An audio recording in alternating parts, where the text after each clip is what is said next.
Какие-то флаги что-то демонстрировать хотят, да? Что-то хотят показать. Гэта дата, я памятала, так, это связанное с нашей историей. Нет, вот сегодня тоже с подругой думали, что это за дата, никак не смогли вспомнить. Разумею, некий парад. Некий парад студентов. День воли. Вам это слово что-нибудь скажет? Да, конечно, самовыражение, воли, делай, что хочешь. Никаких эмоций не вызывает. А долучиться не хочется? Вообще не хочется. Я вот думаю, как это обойти все. Ну, кто-то идет с флагами и кричат «Живе Беларусь!». Беларусь вроде и так живе, но это такая, как бы, политическая тема. День воли – самый прекрасный праздник из всех. Вот я вот на День воли обязательно вот сделаю это, да. Что это? Буду волю отмечать.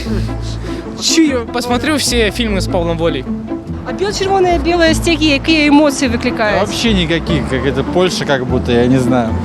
Вот, тому бачите, что большинство людей не ведает нават, что тут происходит, и поэтому вельми это все тяжко.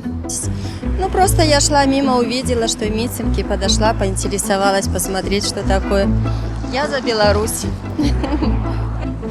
Мы упустили свое время, когда Зенон Поздняк шел вот на Куропаты, когда их газом травили. Вот тогда надо было народу подниматься всем в защиту. А сегодня... Потому что я лічу, что то, что там відбувається, не є сенс гэтага свята і гэтай даты ў нашай гісторыі. Зараз это спроба перанесці нейкія сучасныя палітычныя падзеі на тую дату, якая з'яўляецца пачаткам нашай дзяржаўнасці.